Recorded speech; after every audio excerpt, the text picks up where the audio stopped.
Bom, deixa eu ver aqui. O Eric Richard mandou o seguinte. Falando em microbiotas, a Bruna recomenda tomar Floratil e coisas do tipo no dia a dia? Tipo probióticos? Imagino. Que sim. Bom, se for probióticos... Deixa eu só tirar meu celular que tá pesando aqui. Bom, vamos lá. Se for probióticos, eu acho que... atualmente a gente tem... Bom, vamos entender primeiro o que são probióticos. Probióticos são micro-organismos vivos que, quando consumidos, são benéficos para a sua microbiota intestinal. Prebióticos são as fibras que esses bichinhos, que são os probióticos, comem. Então, prebiótico é fibra, probiótico é o bichinho vivo que vai comer a fibra, que é o prebiótico. Bom, pensa que você tem... Como é que eu posso... Vamos fazer uma analogia. Você tem 10 pessoas com a camisa laranja no seu intestino, 10 pessoas com a camisa rosa e 20 pessoas com a camisa azul. Você precisa equilibrar. Então, você precisa dar mais 10 para laranja e dar mais 10 para rosa para fechar 20, todo mundo no seu intestino. Né? Todo mundo equilibrado. Como é que você vai saber que no seu intestino está faltando a rosa e a laranja? Tem como? Não tem como. Só se você fizer um teste de microbiota, mas mesmo assim é muito complexo. Não tem como saber. Então, em muitos casos, o probiótico, para muitas pessoas, acaba intensificando a inflamação. Porque eu vou te dar probiótico, eu vou te dar a galera com a camisa azul. Só que aí já tem 20 da camisa azul, tem 10 da rosa e 10 da laranja. Pô, eu preciso dar mais 10 da rosa e 10 da laranja, entendeu? Então, é muito complexo a tentativa e erro. Tirando o fato de que o probiótico é como se você jogasse uma gotinha dentro de um oceano, que é toda a sua microbiota. A sua microbiota é gigantesca. Probiótico é insignificante em muitos casos. Tanto que para pacientes que têm constipação, eu acabo usando até magnésio, por exemplo, que eu acabo tendo um feedback melhor, algum chá mais digestivo. Mas probiótico vale a pena testar. Assim, que já tem saído muitas cepas benéficas, muitos tipos de probiótico benéfico. Tem probióticos específicos pensando na pele, né? Probiótico para quem tem acne, probiótico para quem tem alergia, sensibilidade. Claro, não é o milagre da vez, mas tem estudos associando, né, o efeito do probiótico na saúde mental, que são os psicobióticos, na melhora da pele. Então, tem toda uma associação, né? Que lembra que eu falei que os órgãos conversam muito entre si e aí os probióticos específicos para cada queixa do paciente, vamos dizer assim. Perfeito. Você comentou sobre o magnésio. E no começo da conversa você disse também que os suplementos e tal são... Detalhes. Detalhes, né? Se alguém já está regulado assim, na alimentação, tá tudo certinho, o que o uso de alguns suplementos pode ajudar essa pessoa? Muito. Então, vamos entender... Vamos colocar num cenário de nutrição esportiva. Perfeito. Um atleta de ponta, um super maratonista que conseguiu índice para o mundial mundial, em algum lugar, um cara que conseguiu um índice, o cara que corre muito. Qualquer coisa para esse cara vai fazer uma puta diferença. Agora, para mim, pouquíssima diferença. Então, varia muito, mas assim, existem, quando a gente pensa em suplementos, os suplementos que mais têm evidência, os que menos têm evidência e os que médio têm evidência. Os que mais têm evidência, por exemplo, eu vou dizer a minha opinião, por exemplo, ômega 3, creatina, uma própria proteína, né, um whey, enfim, uma proteína vegetal em pó, magnésio, o que mais? Ashwagandha. Então, alguns compostos têm evidência, mas não tão significativa. E outros não têm. Por exemplo, colágeno é super uma controvérsia, né? Funciona, não funciona. Até pouco tempo atrás, os pesquisadores nunca tinham chegado num estudo mais robusto, que é uma meta-análise, que a gente chama, com efeito significativo e benéfico do colágeno.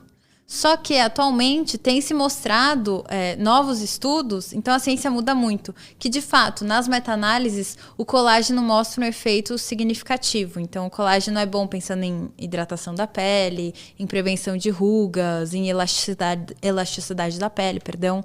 Então a ciência muda muito. E quando a gente vai olhar para os suplementos mais benéficos, claro, cada caso é um caso, cada pessoa é uma pessoa, mas existem os que mais têm evidência, que são os que tem vários estudos de meta-análise que a gente chama. Existem alguns que têm estudos de baixíssimo impacto e muitas pessoas vendem como se fosse o suplemento, sendo que não tem tanta evidência assim. Tipo quais? Tá me colocando numa saia justa. Agora, pior que agora não me vem nenhum em mente. Tipo BCA para nutrição esportiva. Uhum. Eu estudo BCA. Mas eu sei que para nutrição esportiva a aplicabilidade é baixíssima. Só, sei lá, para um atleta, triatleta de ponta e não sei o que, entendeu? Quando você vai numa loja de suplemento... O cara vende tudo, né? O cara, compra esse kit aqui, whey, creatina, albumina, BCA, não sei o que lá. A gente tem que ter medo desses vendedores aí, comunicadores.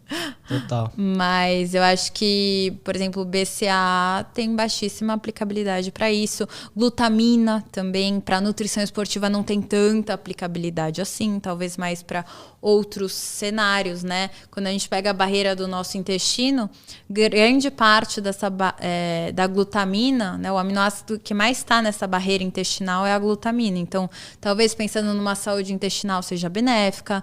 Então, entender o porquê, qual que é o objetivo e não sair suplementando tudo, né? Mas entender quais são os principais e os mais benéficos para cada pessoa. Tem umas pesquisas que mostram que entender o funcionamento de algumas coisas ajudam a gente a ter mais sucesso com aquela substância. O efeito placebo. Tem o efeito placebo. O efeito placebo. Para quem não sabe, o efeito placebo é, às vezes, só de falar alguma coisa para uma pessoa, a pessoa já vai crer, né, que é aquilo e meio que talvez vai se esforçar mais, né? Então... o cérebro é muito louco, né? Acho que só o fato da gente acreditar, igual religião, né? Se você pegar uma pessoa que é super religiosa, tem estudos já que mostram que uma pessoa que acredita em alguma coisa, né? Enfim, tem essa religião, acredita em algo, ela acaba, por exemplo, se curando de uma doença com mais facilidade quando comparado com uma pessoa que está totalmente desmotivada. Então, o fato com que a gente olha para as nossas realidades é muito importante, até mesmo pensando no uso de alguma substância, né? Quando eu te dou alguma coisa e falo, pô, se eu te desse uma cápsula de cafeína, automaticamente você, agora eu já tô melhor, né? Não sei o que. Então... Você fala, não é cafeína, não, é outra coisa, é pimenta do reino. Tipo um café descafeinado. Fala, cafeinado. Aí você, opa, tô sussa. Tomei café cafeinado aqui, tô sussa. Pois é, tem muito disso. E café é muito individual também. Então, existem pessoas que são metabolizadoras lentas da cafeína. Ou seja, tem pessoas que ficam com a cafeína muito tempo no organismo, que quando toma sente o efeito, e pessoas metabolizadoras rápidas. O Edu gente. E pessoas metabolizadoras rápidas, que são pessoas que... sabe aquela pessoa, eu tomo à noite, fico sussa e durmo. São as metabolizadoras rápidas. E tem as pessoas que são lentas. As pessoas que são lentas têm que tomar cuidado com o excesso do consumo de café. Eu não recomendo até depois das 3 da tarde. E café nunca 1 hora após a refeição, porque atrapalha a absorção de ferro. Sim, senhor, Lutz. Sério? A melhor coisa do mundo, almoçar, tomar um café. O seu cafezinho com um negocinho ali é maravilhoso, né? Com aí um docinho classic. I know. Mas caramba, que loucura. Quem é metabolizador lento tem que tomar cuidado com o excesso do consumo de cafeína, porque primeiro atrapalha no sono, por mais que você pense que não vai atrapalhar sim, o consumo excessivo. Segundo, que aumenta em alguns casos a chance de você vir a desenvolver uma doença cardiovascular. Então, para quem é metabolizador lento da cafeína, tem que tomar cuidado com esse consumo desenfreado. Tanto que agora, né, tem se falado muito do matcha. Você já ouviu falar? Não, que é isso? Matcha. Matcha é um chá verde concentrado. Sabe, chá verde, concentrado. Que ele é cultivado no escuro, então acaba tendo mais clorofila, se eu não me engano. Tá? Um chá verde concentrado, que ele tem muita cafeína. O matcha acaba tendo mais cafeína que o chá verde mesmo. Porque... Desliga o ar-condicionado, por favor. Ele tem muita cafeína. E diferente do café, o matcha ele tem um efeito mais gradual, menos em pico e mais duradouro. Porque tem a tianina, que é um aminoácido que faz essa parada. Quando você toma o café, você tem um pico e logo em seguida o efeito rebote, né? De cansaço, de preciso mais, você fica resistente, precisa de café pra ficar bem. Eu sofro com isso também, é horrível. E o matcha, ele é uma alternativa pra quem não quer ficar tão viciado assim pelo café. Então, de vez em quando, tomar um matcha, porque querendo ou não, a forma que vai liberar a cafeína é mais gradual, menos... Eu sinto muito isso, né? agressiva. Quando eu tomo chá verde, por exemplo, eu sinto exatamente o que você falou. Não é igual a cafeína, quase que... o café sim, quase que te dá uma ansiedadezinha, uma coisa esquisita. Total. Né? O chá verde e tudo mais, eu imagino que seja por causa da teanina, né? Ele te deixa mais de boa. Ele te deixa em estado de alerta, só que sem, sei lá, afobação. Sim. Eu acho que é isso. Sim. Eu tenho até um gene, o gene do café, para quem é metabolizador lento, se chama CYP1A2. E aí tem a galera que tem uma alteração lá no gene, tem uma galera que não tem, que aí diz que é metabolizador lento ou metabolizador rápido. Tem outro gene do café que chama ADORA-A2. ADORA-A2. Quem tem essas alterações nesse gene, normalmente quando consome café fica muito ansioso. Então eu, por exemplo, quando eu vou falar, né, em público, dou aula, essas coisas... Pra mim, eu fico muito ansiosa. Eu me comunico bem com as pessoas, mas eu fico muito ansiosa. Então, eu já não tomo tanto café assim, igual o meu habitual, porque eu sei que eu vou ficar ansiosa. Então, tentar entender se você é esse tipo de pessoa que quando toma café fica ansioso ou não é importante. E né, quando você tem alguma coisa importante, dá uma segurada aí no consumo. Quando eu vou estudar, eu tomo bastante café, porque aí eu vou produzir, fico lá na minha sussa. Agora, quando eu tenho que me expor, aí eu já dou uma segurada, porque eu sei que eu vou ficar ansiosa. Legal essa dica, interessante. Interessante. Eu sinto que... Eu sinto diferença quando eu tomo uma cápsula, por exemplo, de cafeína, de tomar café. Qual a diferença? A cápsula me deixa muito mais ansioso. Eu sinto isso. E sei lá, é meio esquisito o efeito.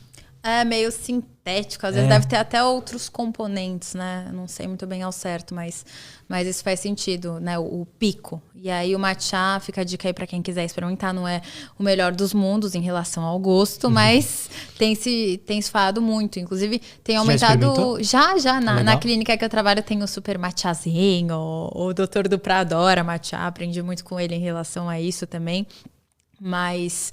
A indústria de produtos de matcha aumentou muito, eu acho, nesses últimos tempos. Fui influenciado, vou comprar. Vai? Boa, então eu vou te dar um, então. Boa. Depois eu te dou. Fui influenciado. Caramba, muito bom. Sim. Deixa eu pegar outra perguntinha aqui.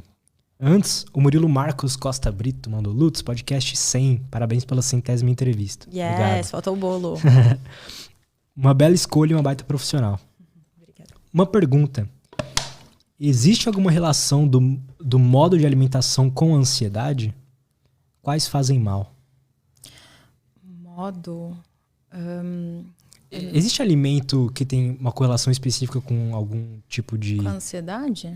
Algum transtorno, assim, por exemplo. Tem alimentos mais depressivos, alimentos mais ansiosos? São alimentos que aumentam o LPS, né? Que é aquele componente que inicia toda a inflamação, o cara. Tudo volta pra inflamação. Tudo volta aí pro quadro de quebra da barreira intestinal, do aumento de componentes pró-inflamatórios, esses alimentos embalados, ricos em gorduras trans e saturadas, carboidratos refinados.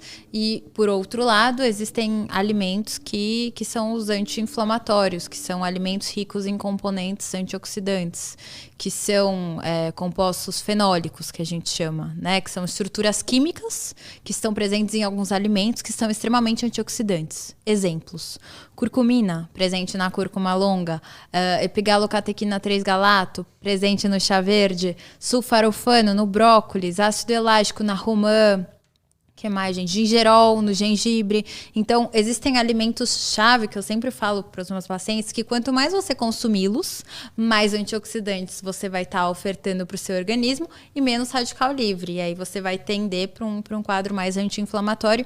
E isso tudo impacta na sua ansiedade também, na sua questão de saúde mental, etc. Né? Tem a dieta Mind, que a gente começou falando, né? Da Marta Claire, que ela desenvolveu essa dieta, pensando em manutenção e melhora da sua saúde mental. Então, existem sim componentes, mas são os que a gente está falando desde o começo, assim. Como é que você enxerga, você é otimista, assim, para o futuro da nutrição, o futuro da tua profissão, enfim, como é que você vê, assim, o que vai vir? Bom, eu acho que a nutrição em si espero que ela vá cada vez mais para um lado comportamental, porque é muito estranho a gente pensar, né? Atualmente há um avanço na ciência, no número de artigos na área da saúde, na área da nutrição, mas, contudo, entretanto, todavia, também há um aumento de doenças crônicas não transmissíveis, que são as doenças que a gente tem pelos nossos hábitos. Então, como assim as pessoas estão, tá evoluindo a ciência, pensando, né, na evolução de pesquisas relacionadas aos alimentos e doenças, na prevenção de doenças, mas, por outro lado, a gente também tem um aumento. Então, essas informações não se conversam. Qual que é a justificativa para isso? As pessoas andam mais ansiosas. É a maior dificuldade que eu tenho, né, com os pacientes em relação à adesão da dieta, a ansiedade. Então, eu acho que atualmente a gente tem que correr para meios que façam com que a gente não fique ansioso. Por exemplo, ter o seu momento de descarga. Você é uma pessoa que curte lutar, né? Então, ter isso, né, diariamente, ter alguma coisa que seja sua válvula de escape que faça com que você saiba administrar todas as suas questões emocionais. Cuidar da sua saúde mental. Eu acho que as coisas vão andar para pior em relação ao aumento de doenças crônicas não transmissíveis. Yes. Mas eu acho que, sei lá, daqui a uns 30, 40, 50 anos, talvez comece a melhorar, porque as terapias aí mentais e, enfim, alternativas relacionadas a comportamento talvez evoluam. A partir do passo que elas comecem, a partir do momento que as terapias comecem a evoluir, acho que tudo vai melhorar em relação à alimentação. Em relação, acho que tudo da vida, né? Eu acho que atualmente a gente anda com tantas coisas práticas. Eu estava até conversando com a minha mãe, poxa, para ela fazer uma pesquisa na época da faculdade, ela fez engenharia, ela tinha que ir até uma biblioteca, não necessariamente ela ia ter acesso a tudo que ela queria procurar. Então, atualmente é só você clicar num site que você vai ter acesso a todas essas informações. Mas, por outro lado, isso não está sendo tão benéfico para a gente, né? A gente está com tudo mais fácil, mas ninguém mais quer colocar a mão na massa.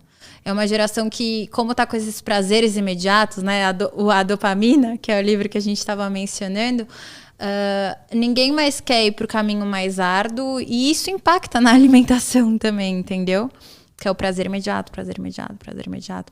Então, eu acho que é uma mudança de mindset que as pessoas têm que ter na vida delas para poder conseguir fazer uma dieta. É muito mais complexo. Uma das coisas que eu recomendo, que eu tô tentando muito fazer, é não ficar tão vinculada ao celular, sabe? Como é que tá sendo isso, assim? Eu não tô conseguindo fazer, eu pretendo começar, mas assim, é difícil, meu. Eu fiquei 8 horas e 44 na terça no celular. Cara, é muito tempo isso. Quando você fica um momento sem mexer tanto no celular, você é muito mais produtivo. Então... Antes de eu começar a trabalhar com isso, né? Eu fiquei 4 meses sem usar rede social. Meu irmão não tem Instagram. Eu falo, cara, conversar com ele é outra coisa. Um cara inteligente, que consegue ler. As pessoas, a partir do momento que só ficam no TikTok, vai pegar um livro pra ler e não consegue. É muito triste, nossa, tá louco. É muito triste. Mas, por outro lado, eu vejo que há um retrocesso em relação às pessoas buscarem coisas mais simples. O simples contato com a natureza, o simples contato com coisas mais antigas e menos tecnológicas, essa onda mais vintage, né? As pessoas estão valorizando mais isso também. Ao mesmo passo que tem esse avanço, né? Essa parte mais humana, que é o que a gente estava falando do atendimento humanizado, tem-se sido, né, valorizado por muitas pessoas. A partir do momento que você é humano com seu paciente, que você é humano nas suas atitudes, você acho que acaba se dando bem atualmente e não ficando tão ansioso, por exemplo, né? Nossa, eu acho uma delícia quando eu saio para jantar com as pessoas, ninguém mexe no celular, a gente conversa sobre coisas. É um tesão, assim, né? Você tá com... O que antes era o normal, Exato. Nossa, exatamente. Por isso a importância de você ler pra dieta, entendeu? Ficar sem o celular, pensando na dieta. Conhecimento é vida, né? Exato. Assim, então, você sentir que você tá ficando mais inteligente, que você tá aprendendo coisas novas, exato. É muito bom pra você como pessoa, te deixa confiante. Total. Te faz, né, entender o porquê das coisas, criar conexões com os outros, é super importante. Eu vivi um estilo de vida muito merda antes de começar o podcast, e foi no episódio 100, eu já falando isso, talvez pra galera. Sim. Se você pegar o Lutz lá do primeiro e o Lutz do 100, cara, como mudou? Por quê? Por causa do conhecimento. Conversar com pessoas mais inteligentes do que eu, que manjam sobre assuntos sim. diversos, mas que ajudam a, sei lá, ser um ser humano melhor e experienciar melhor os 70 anos de vida que eu tenho, 80, sei lá. Qual a sua maior reflexão dos podcasts, dos 100 podcasts que você fez até hoje? Vamos saber, Edu. Que pra mudar o mundo, é só mudar as pessoas. Assim, pra gente ter um ambiente melhor pra gente viver e conviver e, sei lá, ser mais legal, tá vivo, acho que as pessoas precisam melhorar, entende? Faz sentido? Total, que é o maior estudo de saúde humana, né? Os relacionamentos. Os relacionamentos que trazem saúde e felicidade pra nós. E colocar o podcast, outra coisa que me ensinou muito, não é normal, né, no seu dia a dia. Quantas vezes você senta e fica conversando 1 a 1 com uma pessoa, total, sem celular, durante 2 horas, sei lá. Sim, total. Isso te mudou muito, eu imagino, né? 3 vezes por semana, 2 vezes por semana. Mas isso suga também. Então, nós, né, que trabalhamos com o que gostamos, é importante ter coisas que sejam nossas válvulas de escape, assim. Eu, quando atendo muito, por exemplo, que é uma coisa que suga muito, né? Se eu ouvir e tentar solucionar a vida de outras pessoas, eu quero estar na minha bolha depois, sabe? Sussa no meu sofá, tranquila, sem falar com ninguém. Cara, então é importante. Sentido. Às vezes eu converso muito com psicólogo e tal, né? E eu pergunto, cara, como é que é... Sei lá, você vive a vida de outra pessoa quase, né? Eles têm toda uma técnica pra desconectar, mas... Sei lá... Mas mesmo assim, né? São seres humanos, né? Os bons que eu conheço, eles falam assim, ó, atendo só 3 vezes por semana. Não, com certeza. Eu também tô fazendo isso. Eu tô aprendendo a otimizar meu tempo, sabe? Então, 3 vezes por semana eu vou atender, vou focar em atendimento, vou dar o meu melhor. E 2 vezes por semana, mais ou menos, vou focar em estudar mais, que isso é importante também, né? Se manter atualizado, a ciência muda muito rápido, em, né, fazer meus experimentos lá com as pipetas. Então, é importante você administrar bem e otimizar bem o tempo. E quando estiver na atividade, que você esteja na atividade de fato, focado, né? Porque eu vejo que as pessoas hoje em dia, por exemplo, eu tô aqui com você tá falando no telefone com uma pessoa que você vai estar depois, aí quando você estiver com essa outra pessoa, você vai estar conversando comigo, então você nunca vive o momento, né? Por isso que o tempo passa rápido, porque você não vive mais o momento, assim. Total. Se a gente viver só nisso, a gente tá só trazendo a morte pra mais perto, né? Tá lascado. A gente pensa que tá velho, morto. Sim, nossa, total. Como é que é a sua rotina? Ô, meu pai... Você tem uma rotina certinha? Você acha importante? Eu acho importante ter rotina. Minha vida não me deixa ter rotina porque cada dia eu tenho uma coisa diferente. Então, tem dia que eu tenho que fazer um experimento urgente no meu mestrado. Tem dia que eu vou ter mais pacientes. Então, atualmente eu consegui pegar alguém para me ajudar. Eu tenho uma equipe de apoio. Que isso eu vejo que faz toda a diferença para eu poder focar de fato no que é importante para mim. E focar em me cuidar. Tinha... muita época que eu não focava tanto em me cuidar, né? Acho que ano passado e retrasado eu só focava em produzir e não olhava muito pra mim. Atualmente eu tenho dado importância pra, final de semana eu quero sair um pouco, ou, né, vou voltar a treinar, que é uma coisa que eu gosto tanto e sou tão grata, que eu fiquei um tempo sem, porque eu tava priorizando outras coisas, agora eu tô tentando fazer essas coisas. Então a ideia, né, que eu tenho sempre pra minha rotina é sempre começar o dia fazendo alguma atividade física, né? Então, eu gosto de pedalar, acho que pensando em saúde mental, pra mim é excelente. Nossa, eu amo a aula de bike, me faz muito bem. Toca uma música alta, que eu adoro música também. E aí, depois tento fazer uma musculação rápida. Aí, normalmente, eu vou pro mestrado, né? Eu fico de manhã no mestrado. E aí, depois eu vou atender nos dias que eu atendo. Então, eu tento ter essa rotina muito bem estabelecida, né? Eu moro em São Paulo, então o tempo que você tem se deslocando para os compromissos é custoso, né? Então você tem que saber administrar muito bem seu tempo. Eu tenho a sorte de conseguir ir andando para minha academia e para o meu mestrado. Isso poucas pessoas têm morando em São Paulo, mas para a clínica já tem que pegar um trânsito, então às vezes eu demoro 30, 40 minutos. Para a gente virou normal. Exato, né? Exatamente. Mas aí eu já resolvo minha vida lá no Uber, já produzo, já leio alguma coisa. E aí eu sempre tento terminar o dia também fazendo 30 minutos de inglês, que eu sou péssima em inglês, eu tenho que melhorar nisso, eu sei disso. 30 minutos de leitura ou mais, eu acabo passando. E 30 minutos de piano, que é uma das coisas que eu tô curtindo fazer, assim, aprender a tocar piano, teclado. Começou faz quanto tempo? Eu comecei ano passado, fiquei um tempo sem fazer e agora voltei. Violão eu já tocava uma época, quando muito criança, aí na pandemia eu voltei a tocar, eu tinha meta de todos os dias ter que tocar um pouco, e aí agora eu tô nessa onda aí do teclado, do piano, tô curtindo. É muito bom esses hábitos que te colocam você com você mesmo e com a sua inutilidade, às vezes, muitas vezes. Né? Total. E assim, aprender uma música difícil, cara, é um tesão, assim. Quando você aprende uma música fácil, o tesão não é o mesmo quando comparado com, né, uma música mais difícil, igual o esporte que a gente tava falando, né? Então, a música e o esporte fazem muita diferença, isso é fato. Total. Bruna, muito obrigado. Amei. Parabéns, muito obrigado. número 100, parabéns. Pô, fico feliz que tenha sido esse papo muito legal. Uhum.